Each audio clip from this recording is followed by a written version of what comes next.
David Morrison barely noticed the Christmas decorations lighting up Grand Central Station as he pulled his 7-year-old daughter through the crowded terminal. They were late, again. Lily's piano recital started in 20 minutes, and they still had to catch the express to Carnegie Hall. "Lily, slow down with that backpack. We're going to miss the train." Lily struggled with her oversized instrument case, her small frame nearly disappearing behind it. Her recital dress peeked out from under her winter coat, already wrinkled from the rush.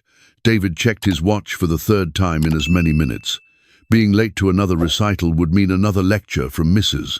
Chen, Lily's $300 an hour piano instructor, who had very specific ideas about punctuality and parental commitment. Then he heard it. A violin? Not the scratchy practice sessions he sometimes heard from street performers, but something that made him stop mid-stride. The melody floated through the station's vast main concourse, somehow cutting through the chaos of thousands of travelers. Pure, haunting, impossibly beautiful. Lily tugged his sleeve. "Dad, listen." David followed the sound to platform 7, where a small crowd had gathered. In the center, sitting on a worn blanket next to a shopping cart, filled with what looked like all her worldly possessions, sat a girl who couldn't have been more than 10 years old.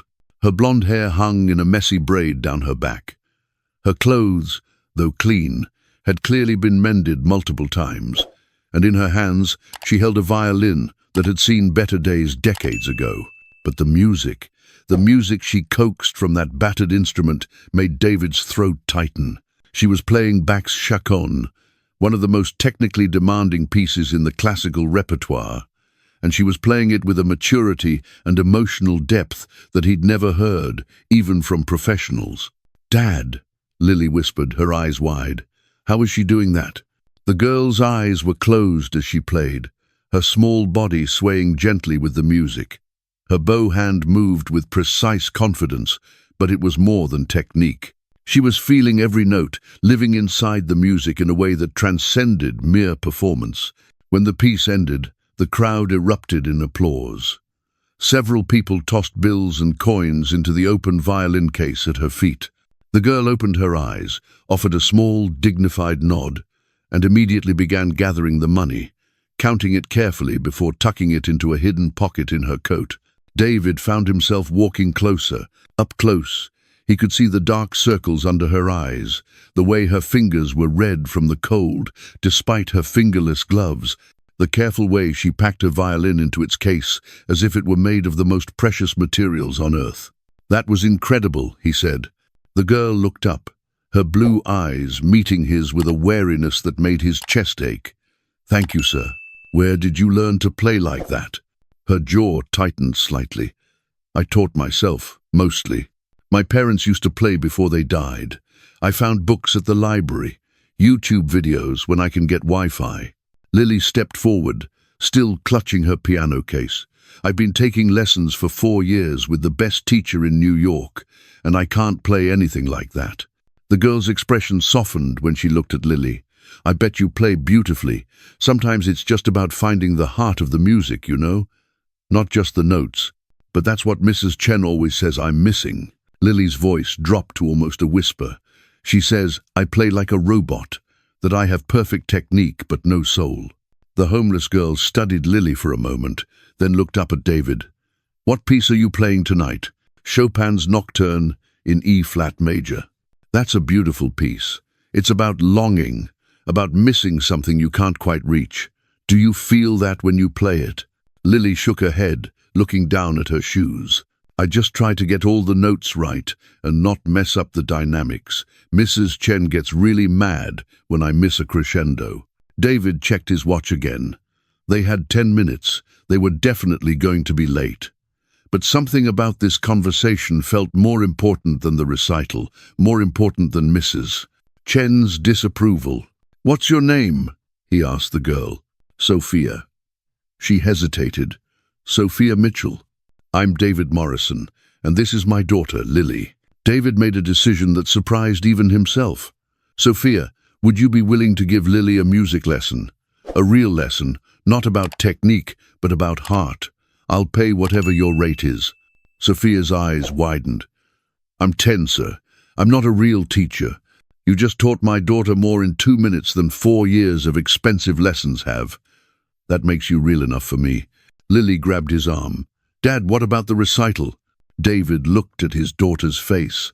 For the first time in months, he saw genuine interest in her eyes, not the anxious dread that usually preceded her performances. We'll catch the next train. Mrs. Chen can wait. Sophia stood slowly, as if expecting this to be some kind of trick. I don't have anywhere we could do a lesson, sir. Right here is fine. David gestured to the platform bench. Show Lily what you mean about finding the heart of the music. For the next 45 minutes, David watched something remarkable unfold. Sophia helped Lily unpack her portable keyboard, then sat beside her on the bench. She didn't talk about finger positions or sight reading or any of the technical elements Mrs. Chen obsessed over. Instead, she asked Lily to tell her about a time she missed someone she loved. Lily talked about her mother, who had died when Lily was 4. David's heart clenched as he listened to his daughter describe memories he didn't know she still carried, her voice small but steady. Now play the nocturne, Sophia said gently, and think about those feelings. Don't worry about perfect notes, just let the music tell that story. Lily placed her fingers on the keys and began to play. And for the first time David could remember, his daughter's performance wasn't just technically proficient, it was alive. The notes seemed to carry weight, emotion, meaning. When Lily finished, there were tears streaming down her face. I felt it, she whispered. I finally felt it. Sophia squeezed her shoulder. That's what makes music real. Not how perfect you play it, but how much of yourself you put into it. David found his own eyes wet. He cleared his throat. Sophia, where are you staying tonight? The wariness returned to Sophia's face immediately. I'm fine, sir. I have my spot. David looked at the shopping cart, at the sleeping bag rolled up on top, at this 10-year-old child who was trying to survive alone in one of the harshest cities in America. That's not fine. That's not even close to fine. I manage. Sophia's chin lifted with fierce pride. I'm not a charity case. I'm not offering charity. I'm offering a job. Lily needs what you can teach her, and clearly you have knowledge and talent that are worth paying for. Come stay at our place, teach Lily music, and I'll pay you properly. You'd have your own room, regular meals, and a safe place to practice. Sophia's eyes narrowed. Why would you do that? You don't know me. Because 30 minutes ago you gave my daughter something I've spent tens of thousands of dollars trying to buy her, and you did it for free. Because I have resources I don't need, and you have needs I can meet. Because leaving a 10-year-old to sleep in a train station when I have the power to help feels like a moral failure I can't live with. What if I steal from you? What if I'm lying about everything? David met her eyes. Then I'll deal with that when it happens. But I don't think you are. I think you're a kid who's been forced to grow up way too fast and who's doing her best to survive with dignity and grace. Sophia was quiet for a long moment. Finally she spoke, her voice barely audible over the station's ambient noise. My grandmother is in a nursing home. I ran away from my foster placement because they wouldn't let me visit her. They said it was too disruptive to their schedule. She's all I have left of my family. David felt something shift in his chest. Where is she? Street Mary's nursing facility in Queens.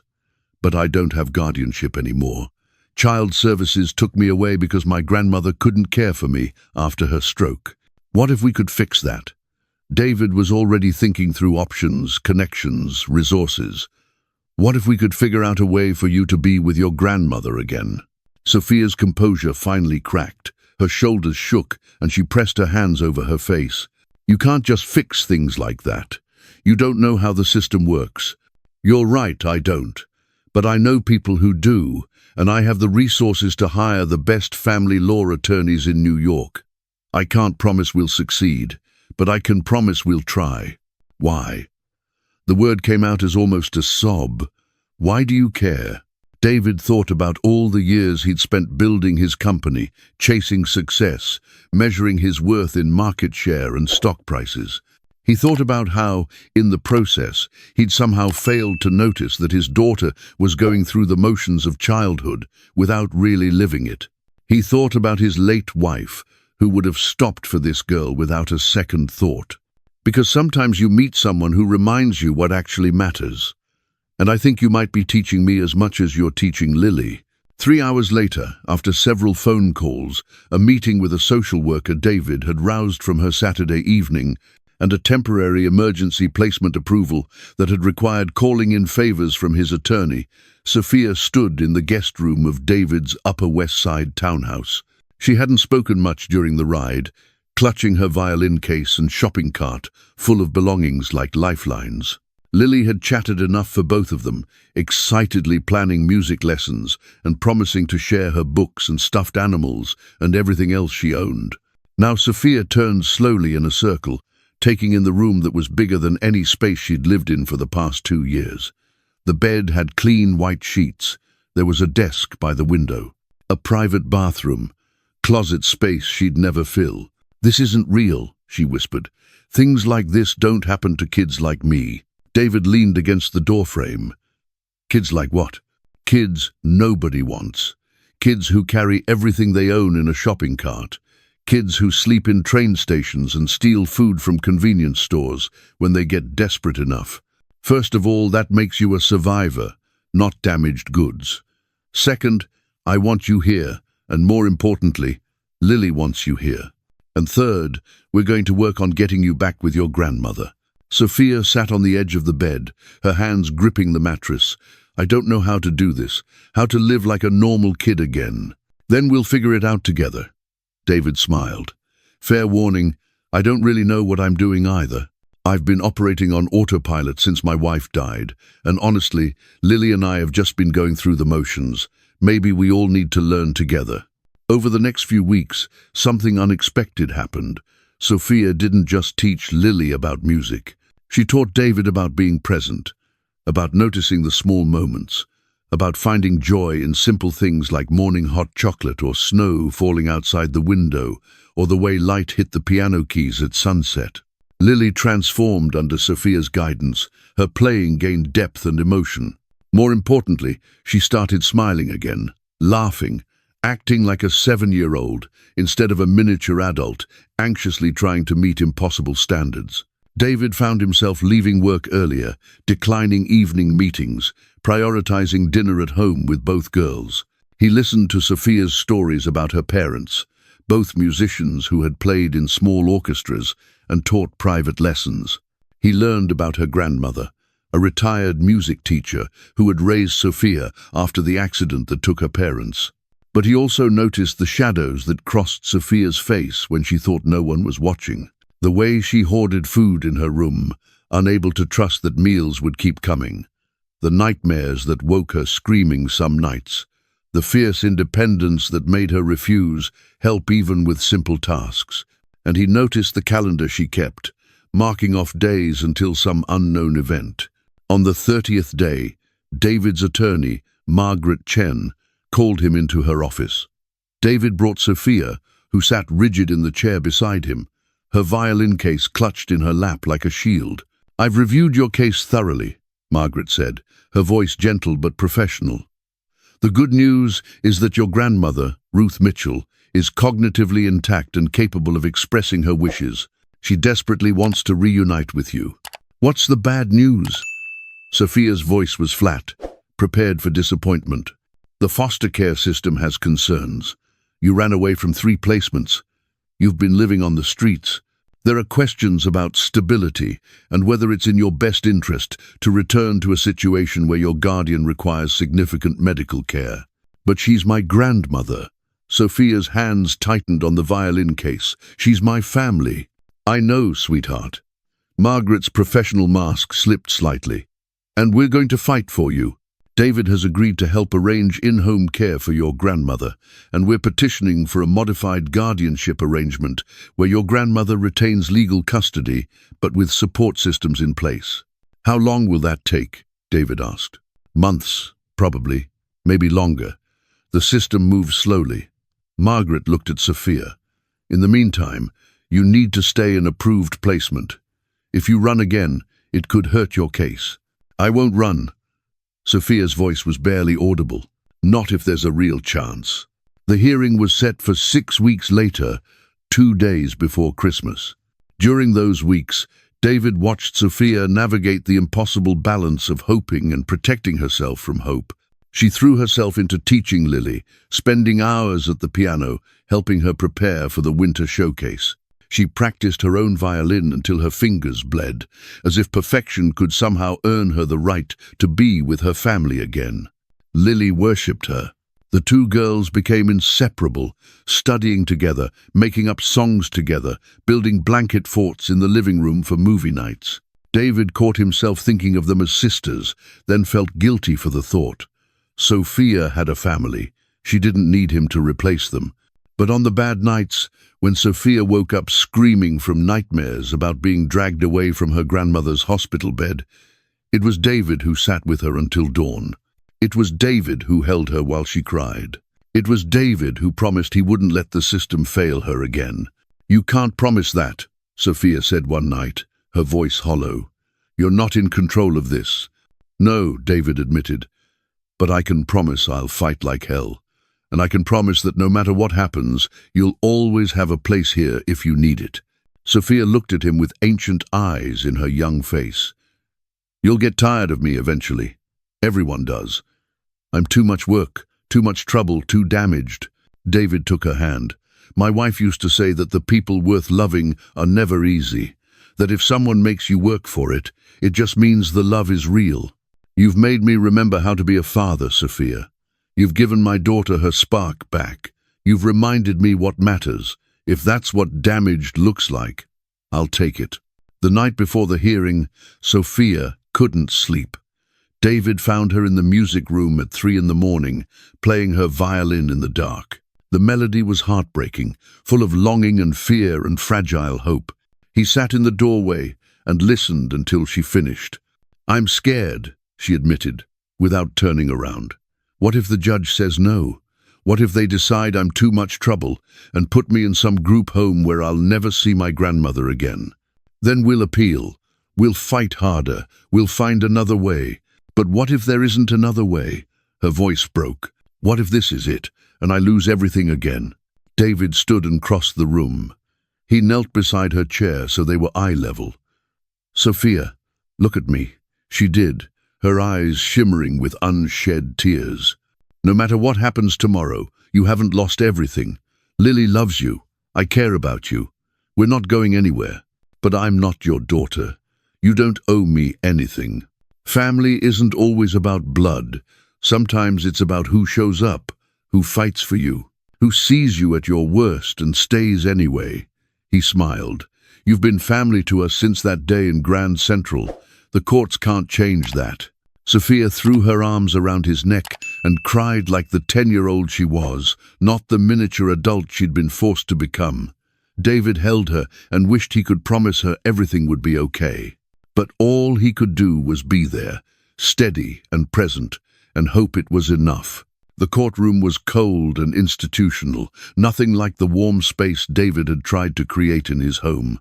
Sophia sat between him and Margaret, wearing the new dress Lily had insisted on picking out, her hair braided neatly, her hands folded in her lap to hide their shaking. The social worker presented her case first, outlining Sophia's history of running away, her 2 years living on the streets, her grandmother's medical limitations. She recommended continued foster placement with gradual reintegration visits, pending further evaluation. Then Margaret stood and painted a different picture. She called David to testify about Sophia's transformation, her dedication to teaching Lily, her evident love for her grandmother. She called Ruth Mitchell via video conference, and David watched Sophia's face crumble as she saw her grandmother for the first time in 2 years. "Bubby," Sophia whispered, her voice breaking. "Oh, my girl," Ruth said, tears streaming down her weathered face. "My beautiful, brave girl." "Mrs. Mitchell," the judge said gently, "do you understand the court's concerns about your ability to care for Sophia given your medical condition?" "Your Honor." Ruth's voice was shaky but determined. "I had a stroke. I'm in a wheelchair, but I'm not dead, and I'm not incompetent." Sophia is my granddaughter, my only family, and she was stolen from me when I was unconscious and couldn't fight. I've spent every day since then trying to get her back. The foster family said visits would be too disruptive. The foster family didn't want to be inconvenienced, Ruth said bluntly. They wanted a paycheck and a child who didn't have messy attachments elsewhere. So Sophia did what any smart, strong girl would do. She survived on her own. By living in a train station, the social worker interjected. By potentially putting herself in dangerous situations. By refusing to accept a system that separated her from the person she loved most, Margaret countered. By maintaining her dignity and her education and her music, even under impossible circumstances. If that's not resilience, Your Honor, I don't know what is. The judge looked at Sophia. Miss Mitchell, do you understand that your grandmother will need help? That you might have to do more caretaking than most children your age? Sophia stood, her voice clear. I understand, Your Honor, but I've been taking care of myself for 2 years. I'd rather help take care of my grandmother in a real home than be taken care of by strangers who don't want me there. And if the court were to allow you to return to your grandmother with support services, what would you do differently than before? I wouldn't run away again. I wouldn't disappear. Sophia's hands clenched at her sides. I'd follow the rules and check in with social workers and accept help when I need it. I'd do whatever it takes to prove I can make it work. The judge was quiet for a long moment, reviewing the papers before her. Finally, she looked up. Mr. Morrison, you've offered to fund in-home care for Mrs. Mitchell and provide financial support for Sophia's needs. Why? Because it's the right thing to do, David said simply. Because these two deserve to be together, and I have the resources to help make that happen. Because Sophia has already given my family more than I could ever repay. And if this arrangement doesn't work out, then we'll figure out next steps. But I believe it will work, Your Honor. I've watched Sophia over the past 2 months. She's responsible, mature, and fiercely loving. Give her a chance to be with her family, and I think you'll be amazed at what she can do. The judge made her ruling.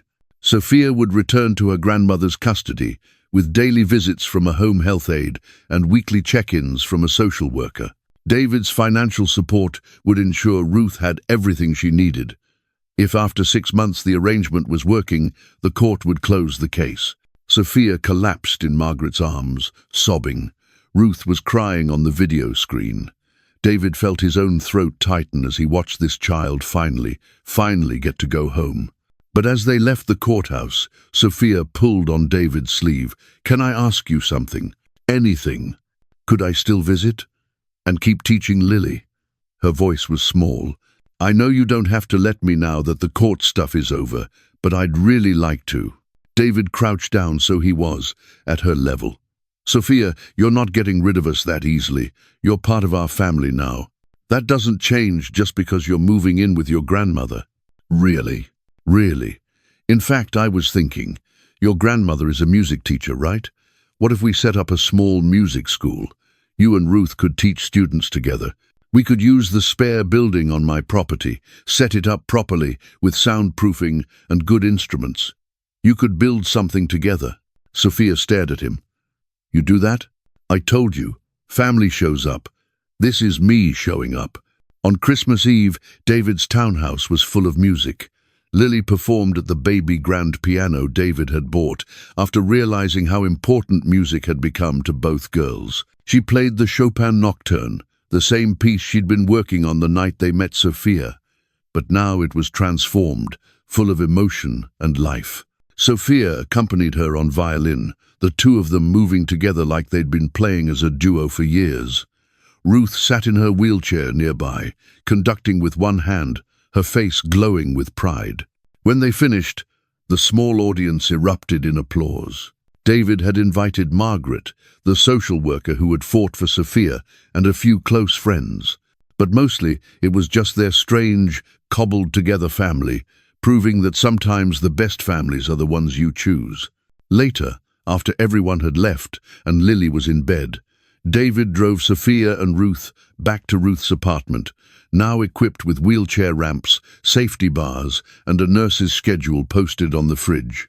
Thank you, Ruth said as David helped her inside. "Not just for the money, though God knows that helps, but for being there for my girl when I couldn't be. She saved us as much as we helped her," David said, watching Sophia carefully arrange her violin in the closet of her old room, which David had cleaned and repainted. "Your granddaughter is remarkable. She gets that from her parents," Ruth said softly. "They would be so proud of the young woman she's becoming. Despite everything, she never stopped being kind, never stopped learning, never stopped hoping." Sophia returned and hugged David tightly. "Thank you for not giving up on me, for seeing me when I was invisible." "You were never invisible, Sophia. You were just waiting for someone to really look." As David drove home through the quiet Christmas Eve streets, he thought about how much had changed since that day in Grand Central Station. He'd been going through the motions of life, successful by every external measure, but empty inside. Then a homeless girl with a battered violin had reminded him what actually mattered. Connection, presence, love that showed up even when it was inconvenient. His phone buzzed. A text from Lily. "Is Sophia coming for Christmas breakfast tomorrow?" He smiled and typed back, "Of course, she's family." And she was. In all the ways that mattered, Sophia Mitchell had become part of their lives, proof that family wasn't always about biology or legal documents. Sometimes it was about a chance meeting, a decision to care, and the courage to keep showing up. David pulled into his garage and sat for a moment in the quiet car. Somewhere in the city, a 10-year-old girl was sleeping in her own bed, safe and loved. And tomorrow they'd all gather again, this imperfect, beautiful family they'd built from broken pieces. It wasn't the life David had planned, but it was better than anything he could have imagined. He smiled and went inside, already looking forward to Christmas morning.